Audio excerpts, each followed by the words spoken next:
धनु TV YouTube channel please subscribe कर bell icon पर अवश्य क्लिक करें ताकि गौ सेवा से जुड़ी वीडियो सबसे पहले आप तक पहुंचे। संतान जब गर्भ में होती है कई बार कई प्रकार की समस्याएं जन्म लेती है। गर्भ रुक नहीं पाते, गर्भ गिर जाते हैं। गर्भ रक्षा का बड़ा सुंदर उपाय वराह पुराण में भी लिखा हुआ है। अगर किसी नारी के जीवन में यह समस्या बार बार आ रही है,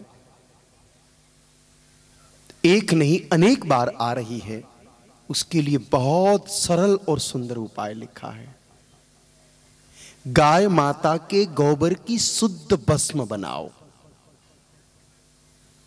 शुद्ध भस्म कैसे बनती है पहले विधि सुन लीजिए। उसका क्या करना है वो बाद में बताता हूं, पहले भस्म निर्माण की विधि सुन लीजिए।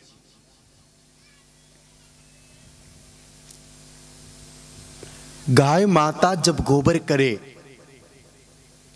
ऐसी गाय माता होनी चाहिए जो कचरा नहीं जीमती हो, शुद्ध घास खाती हो, वन में घूमने जाती हो, अच्छी घास खाती हो।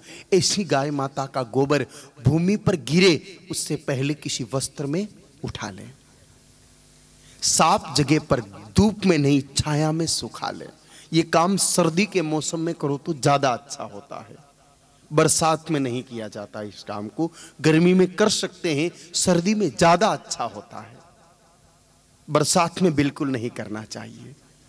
वो गोबर भूमि पर गिरे उससे पहले अपने आंचल में उठा ले, फिर उसको साफ जगह पर छाया में सुखा ले। सूख जाए उसके बाद थोड़ा सा उसके ऊपर घी डाल करके अग्नि प्रज्वलित कर ले। वो अपने आप पूरी तरह से जल करके राख बन जाए। उस राख को आप छान करके किसी कांच के मर्तबान में, कांच की बोतल में रख ले। ये भस्म निर्माण की शुद्ध विधि है। उस भस्म को जब गर्भ में संतान हो उस समय उस सूती का गृह में, जिस कमरे में वो नारी सोती है, उस कमरे से उस भस्म की एक रेखा बनानी चाहिए। प्रतिदिन रात्रि को सोने से पहले पूरे कमरे में जहां पर वो सोती है उस पलंग के चारों तरफ लकीर खींच दे, कार लक्ष्मण रेखा की तरह। ऐसा करने से स्त्री के गर्भ के गिरने की संभावना पूरी तरह से समाप्त हो जाती है। साथ ही दूध भी गाय माता का पिए। गौ माता का दूध पीने से भी गर्भ गिरने से बचाव होता है। आप इस वैज्ञानिक तथ्य को सभी समझते होंगे कि आजकल का मॉडर्न मेडिकल साइंस भी कहता है कि जब गर्भ में बच्चा हो उस समय नारी के शरीर में, रक्त में हीमोग्लोबिन की मात्रा 12 से 14 ग्राम के बीच होनी जरूरी है। अगर इससे कम है तो उसको एनीमिक पेशेंट घोषित किया जाता है। और ऐसी स्त्री के लिए विज्ञान कहता है, मेडिकल साइंस कहता है कि गर्भ गिरने का खतरा बढ़ जाता है। जब गर्भ गिरने का खतरा बढ़ जाता है तो डॉक्टर उसको देते हैं दवाई और सलाह। दवाइयों में डेक्सोरेंज, आर्बिटोन जैसी कई दवाइयां आती जो खून बढ़ाने का काम करती है। अब खून बढ़ाने की दवाई बनती कैसे, ये आप जान जाओगे तो शायद कभी पियोगे भी नहीं।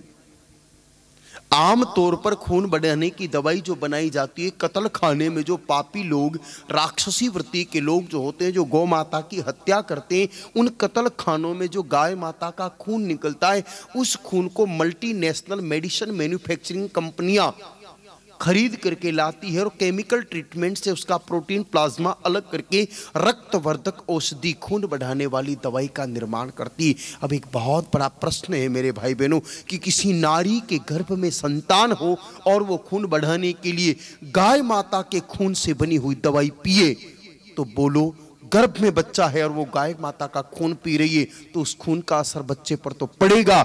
जिस मां ने गर्भावस्था में गौ का खून पिया है, चाहे अनजान में भी पिया है, तो बड़ा होकर के बच्चा उसका खून जरूर पिएगा। अच्छी संतान नहीं हो सकती, वो राक्षसी वृत्ति की संतान होगी।